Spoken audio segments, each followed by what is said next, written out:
મૃત્યુના 47 દિવસ આત્મા સાથે શું થાય છે? જીવનનું એક એવું સત્ય છે જે અતલ છે. જે વ્યક્તિનો જન્મ થયો છે તેનું મૃત્યુ પણ નિશ્ચિત જ છે.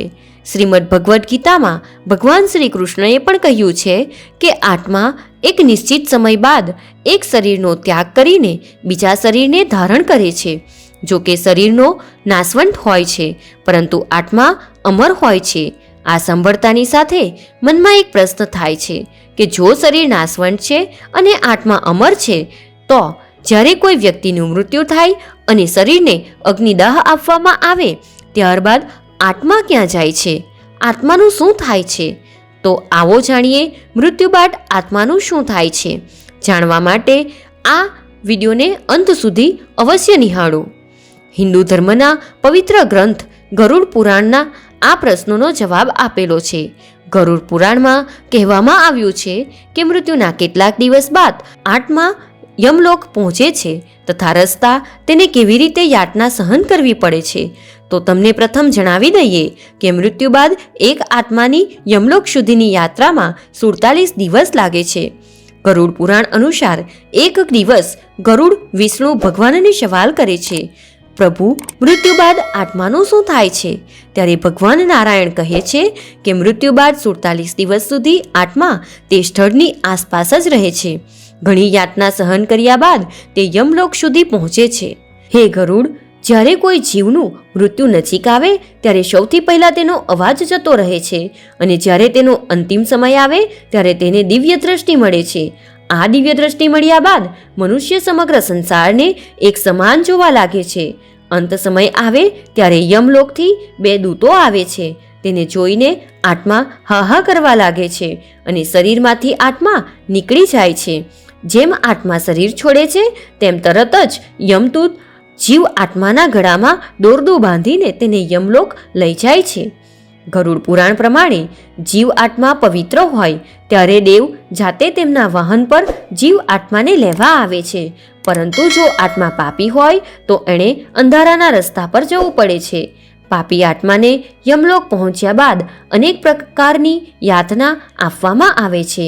પછી તે જ દિવસે તેને પાછા તે જ સ્થળે છોડી દેવામાં આવે છે. આત્મા પોતાના શરીરને જોઈને તેમાં પ્રવેશવાનો પ્રયત્ન કરે છે, પરંતુ યમદૂતે બાંધેલા હોવાના કારણે એવું ન કરી શકે. આત્મા પોતાના શરીર સાથે થતી અંતિમ ક્રિયા પોતાની આંખોથી જુએ છે. આત્મા 12 દિવસ સુધી ત્યાં જ રહે છે. 12 દિવસ બાદ 13મા દિવસે જ્યાં પિંડદાન કરવામાં આવે ત્યારે તે આત્માને યમદૂત ફરીથી લેવા આવી જાય છે. તેથી જ હિન્દુ ધર્મમાં 13મા દિવસે મૃત્યુ પામેલી વ્યક્તિના પિંડદાન કરવા જરૂરી છે. આમ કરવાથી તેને યમલોક સુધી પહોંચવામાં આત્માના સૂક્ષ્મ શરીરને શક્તિ મળે છે. આ બાદ પણ આત્માનો યમલોક સુધીનો સફર તો કઠિન જ હોય છે.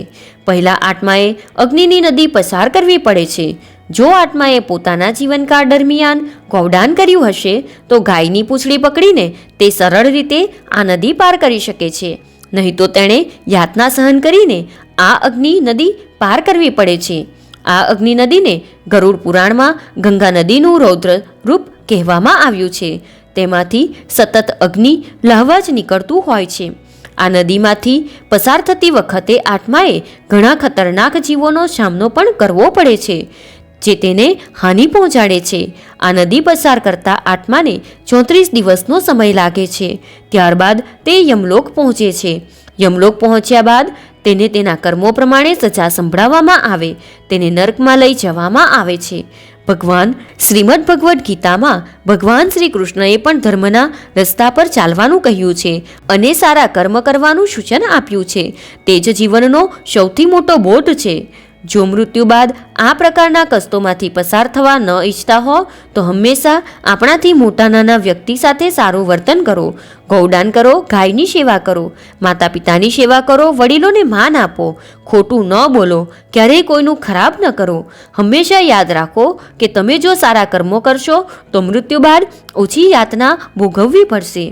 જો તમે જીવનમાં ખોટું કાર્ય કરશો કે કોઈથી ખોટું બોલશો, ચોરી કરશો, પ્રાણીઓને મારશો, કોઈનું અપમાન કરશો, મનમાં દ્વેષ ઈર્ષા ભાવ રાખશો તો તેનાથી તમને મૃત્યુ બાદ જે ફળ ભોગવવું પડશે, કારણ કે મૃત્યુ બાદ જે પીડા થશે તે ભોગવવા માટે તમારી સાથે કોઈ જ નહીં હોય.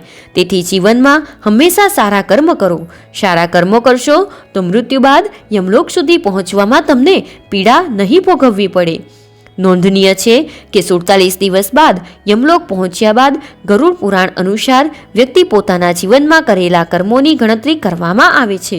ત્યારબાદ તેના કર્મ અનુસાર તેને સજા સંભળાવવામાં આવે છે. મિત્રો, આ માહિતી તમને કેવી લાગી? જો આ માહિતી પસંદ આવી હોય તો વિડીયોને લાઈક કરો, શેર કરો અને જો તમે અમારી ચેનલ પર નવા હોવ તો ચેનલને સબસ્ક્રાઈબ કરવાનું ભૂલશો નહીં. જય શ્રી કૃષ્ણ. રાધે રાધે. ધન્યવાદ.